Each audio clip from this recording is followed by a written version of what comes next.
मौजूदा दौर में शेयर बाजार लगातार उतार चढ़ाव से गुजर रहा है।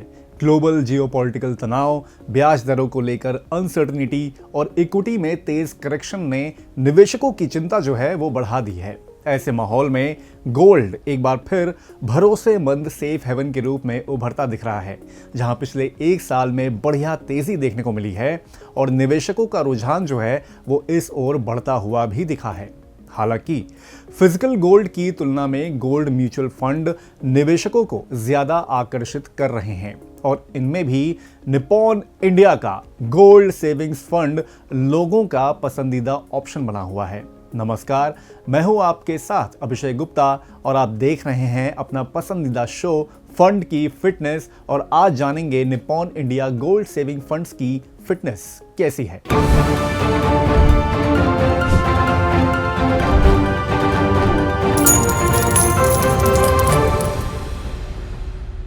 सबसे पहले ये समझिए कि गोल्ड म्यूचुअल फंड काम कैसे करते हैं। दरअसल ये ऐसे म्यूचुअल फंड होते हैं जो निवेशकों के पैसे को सीधे या इनडायरेक्ट रूप से सोने से जुड़े एसेट्स में लगाते हैं। इसमें मेनली गोल्ड ईटीएफ, अंतरराष्ट्रीय गोल्ड फंड या गोल्ड माइनिंग कंपनियों के शेयर शामिल होते हैं। यानी निवेशक को फिजिकल गोल्ड खरीदने, रखने या उसकी शुद्धता की चिंता यहां पर नहीं करनी पड़ती है। ये फंड सोने की कीमतों के उतार चढ़ाव के हिसाब से रिटर्न देने की कोशिश करते हैं। आसान भाषा में कहें तो गोल्ड म्यूचुअल फंड सोने की चमक को कागजी निवेश में बदलने का आसान जरिया है, जहां सुरक्षा और पारदर्शिता दोनों साथ मिलती हैं। Nippon India gold saving fund भी ऐसी ही एक म्यूचुअल फंड स्कीम है जो आपको फिजिकल गोल्ड खरीदे बिना सोने के प्रदर्शन से संभावित लाभ उठाने का मौका देती है। इस स्कीम का मुख्य उद्देश्य एक्सपेंस रेशियो को घटाने के बाद निप्पॉन इंडिया ईटीएफ गोल्ड 20 के प्रदर्शन के अनुरूप रिटर्न देना है। जैसे जैसे सोने की कीमतों में उतार चढ़ाव होता है, वैसे वैसे आपके निवेश की वैल्यू भी बदलती है, जिससे समय के साथ सोने की कीमतों में बढ़ोतरी का लाभ उठाने का मौका मिलता है। मूल रूप से ये एक open ended mutual fund scheme है जिसमें डीमैट खाता खोलने की ज़रूरत नहीं होती। ये एक फंड ऑफ फंड योजना है जिसमें आपका निवेश निप्पॉन इंडिया ईटीएफ गोल्ड 20 की यूनिट्स खरीदने में लगाया जाता है। ये फंड 14 फरवरी 2011 को लॉन्च हुआ था, मतलब करीब ये 15 साल पुराना फंड है। इस फंड को हिमांशु मांगे मैनेज करते हैं।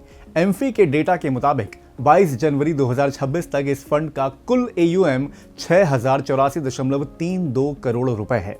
इसमें मिनिमम 100 रुपए से निवेश कर सकते हैं। एग्जिट लोड की अगर बात करें तो यूनिट के आवंटन की तारीख से 15 दिनों से पहले रिडीम या स्विच आउट करने पर 1% एग्जिट लोड लगेगा। वहीं 15 दिन के बाद रिडीम या स्विच करने पर कोई एग्जिट लोड नहीं लगेगा। गोल्ड फंड्स में Nippon India gold saving fund के परफॉर्मेंस की अगर बात करें तो बाजार में सोने की कीमतों से कदम ताल करते हुए इस फंड ने निवेशकों को शानदार रिटर्न दिया है। कंपनी की वेबसाइट के मुताबिक 21 जनवरी के डेटा के अनुसार Nippon India gold saving fund ने पिछले एक साल में 71% का रिटर्न दिया है। इस फंड का पिछले 3 साल का सालाना औसत रिटर्न 32% से ज्यादा रहा है। पिछले 5 साल के दौरान सालाना औसत रिटर्न 19.82% रहा है। शुरुआत से अब तक इस फंड का सालाना औसत रिटर्न करीब 12% रहा है। गोल्ड फंड का सबसे बड़ा फायदा है पोर्टफोलियो को बैलेंस देना। जब शेयर बाजार में गिरावट आती है तब सोना अक्सर सुरक्षित ठिकानों की तरह काम करता है। महंगाई के दौर में भी गोल्ड फंड क्रय शक्ति को बचाने में मदद करते हैं। फिजिकल गोल्ड के मुकाबले इसमें स्टोरेज, मेकिंग चार्ज या चोरी का जोखिम नहीं होता है। गोल्ड फंड में SIP के जरिए छोटे निवेश से शुरुआत पॉसिबल है, जिससे औसत लागत का लाभ मिलता है। इस तरह गोल्ड फंड निवेशक को भरोसा देता है कि बाजार की आंधी में भी उनकी पूंजी की चमक फीकी नहीं पड़ती। इस फंड में निवेश को लेकर हमारी बात हुई मिडास फिनसर्व के मैनेजिंग डायरेक्टर राजेश बंसल जी से। जानिए उनका क्या कहना है। तो जैसे आप लोग जानते हैं, अगर किसी को गोल्ड में इन्वेस्ट करना है तो उसमें क्या क्या ऑप्शन है। या तो फिजिकल जाके गोल्ड खरीद सकते हैं, या ETF खरीद सकते हैं, या गोल्ड सेविंग फंड में इन्वेस्ट कर सकते हैं। तो फिजिकल खरीदने के अपने नुकसान हैं, अपनी प्रॉब्लम है, क्योंकि एक तो रेट का एग्जैक्ट आइडिया नहीं लगता है, दूसरा प्योरिटी का नहीं पता चलता है, तीसरा उसकी स्टोरेज अपने आप में एक चैलेंज है, क्योंकि चोरी का खतरा है। आप वॉल्ट में भी रखेंगे या लॉकर में जाके रखेंगे तो उसका भी कॉस्ट है और उसमें भी खतरा टलता नहीं है। तो सबसे सेफ है आप ETF खरीदें या म्यूचुअल फंड के थ्रू लगाएं। तो गोल्ड सेविंग फंड जो ETF हो, फंड ऑफ फंड के ही ETF होते हैं, उनमें भी ले सकते हैं। तो ETF, तो जिनका डीमेट अकाउंट नहीं है वो कहाँ जाएं? तो उनको गोल्ड सेविंग फंड में आना चाहिए, जो कि उन फंड ऑफ फंड है ETFs के। तो नॉर्मली गोल्ड कौन लेता है? जिनके बच्चों की शादी ड्यू है, जो गोल्ड को एज ए टेक्टिकल अलोकेशन देना चाहते हैं अपने पोर्टफोलियो में।